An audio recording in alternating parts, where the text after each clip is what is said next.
30 times a year, brother. 30 times a year, you got to go out there. You know, it's a rough life you pitchers have. Just don't understand. You know, you guys. We always joked. Adam Dunn used to call you guys kickers, right? You guys are special teams players, you starters. You know, you only play. Especially now, you don't hit. You only play, a quarter of the game, fifth of the game. So you guys are like kickers. But people don't know. Adam. One thing about you, you got a record career, and I'm just asking. I probably won't be the first one, but I want an autographed copy when your record comes out, and I want you to say to my career ERA leader, AJ, not Yachty, I love you, Waino. Yeah, true? You got it, man. I'm looking forward to that too. We're going to try to release the album mid-season this year. See what happens, but I'm having fun with it. Just another thing for me to have fun. My wife always points out that I have way too many hobbies. I definitely am a jack of all trades. I definitely am probably not a master of any of them, but I have fun with whatever I'm doing. I try to have the most fun I can, and I'm playing with my daughter. She likes playing guitar and singing, and we love getting together and playing. And writing songs is something that has come sort of natural to me. I'm sort of a romantic, so I've been writing letters for my wife going all the way back to high school. So I like writing poems and that side of it. That's my girly side, AJ, which is nothing wrong with it. I'm jealous. Listen, my wife wishes I would write her letters, write her a love song every once in a while. So I'm going to ask you, Adam, can you write me one? And I'm going to copy it in my sloppy handwriting. I'll just slide it under the door and say, I wrote this for you last night, honey. Enjoy. There might be a business out of that. No? Yeah. Well, I got actually, what you say that, I got a good idea about that for you. I think I could write a song pretty quick. Hey, I got to go back to 2010, Waino.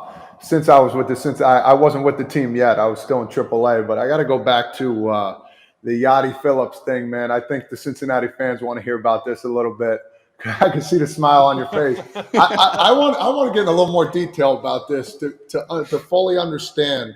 I know Brandon came out with the quotes, calling all Cardinals bitches, calling this and that. I hate the Cardinals. Was it? You guys must have been talking about that for a couple days leading up to that, and then you see Yachty. Tell me about how Yachty was feeling, because I think he was ready right off Jump Street, man. Let's dive. Well, yeah, because that article came out the day before. Yes. Okay. So, yeah. He said that in the days previous paper. Now, he did get one thing right in his interview. He said everything in St. Louis, that's not right. But what he did say that was Pappy's barbecue is delicious. Now, that is delicious. But the problem with that interview was, Brandon was a great player, very tough to play against, incredible second baseman, Gold Glove second baseman, very, very tough out, clutch hitter, great player. But he was just kind of uninformed about St. Louis.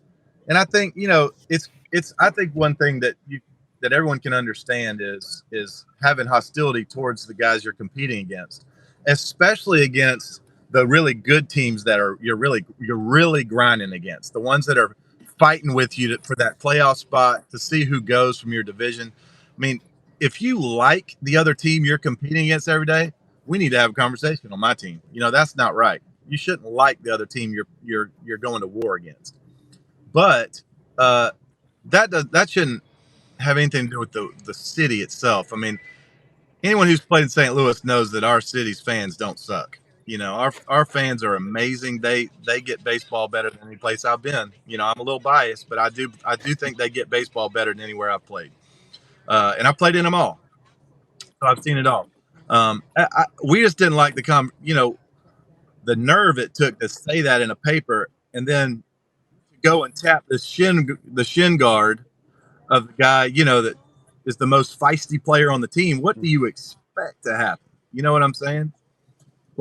Of course, Yachty has neck tattoos. Of course, he's going to fight you if you call him out. Listen, but that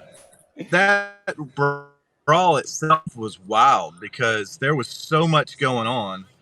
I was kind of in the middle of that for a while, and wherever the wave was taking you was where you were going to go. You couldn't control that at all.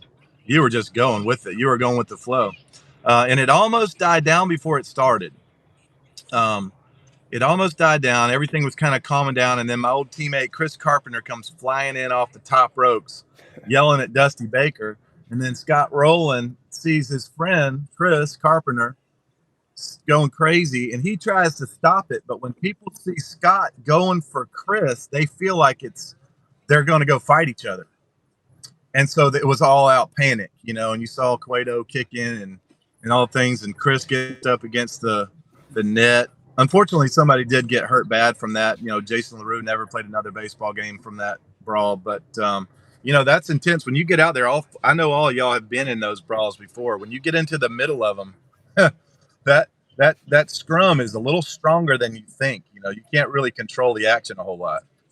Yeah, and then you had Dusty Baker and LaRussa. They were like, it was just they just did not like each other. So that was because those two were chirping to begin with, and then you see Scott Rowland kind of black out there a little bit. It looked like he was going after his best friend there, but at the same time, you don't know what happens in a brawl. But for that one, that's the hatred they had towards each other, and that's when I came up with the Reds. It was like, you know what, we play the Cardinals. We want to kill them. We don't want anything to do with these guys. One main thing, we got to beat the Cardinals. And I think that kind of hurt us in the long run a little bit, but at the same time, it gave us something a little more to play about for sure. Yeah, and I think that's why Dusty and Tony hated each other so much too, because they were always competing against each other. When Dusty was with the Cubs and Giants and Reds, those were all, the teams that the Cardinals were fighting every day, and Tony and Dusty had a history before that even. So, I think it goes back a long ways, and when you look at it now, I know Tony and Dusty have cordial conversations now, and they can look back and laugh at some of the things that happened. But there was some funny stuff that happened. There was definitely some intense rivalries. Y'all's Reds team, man, that was a tough team. One thing I always encourage our guys with throughout the years, as you pass the torch to the younger players, I say, hey, listen, since I've been a Cardinal, here's the way it's gone. When I first came up, it was Cardinals Cubs, and then it was Cardinals Reds, and then it was Cardinals Brewers, and then it was Cardinals Reds, and then it was Cardinals Pirates, and then it was Cardinals Brewers, and then it was Cardinals Red. Whatever it is, it's always been Cardinals and one other team in our division. We've always been one of those top two teams fighting. So I'm sure the whole division hates us just like y'all did. Todd, that's a good thing. That means you've been winning.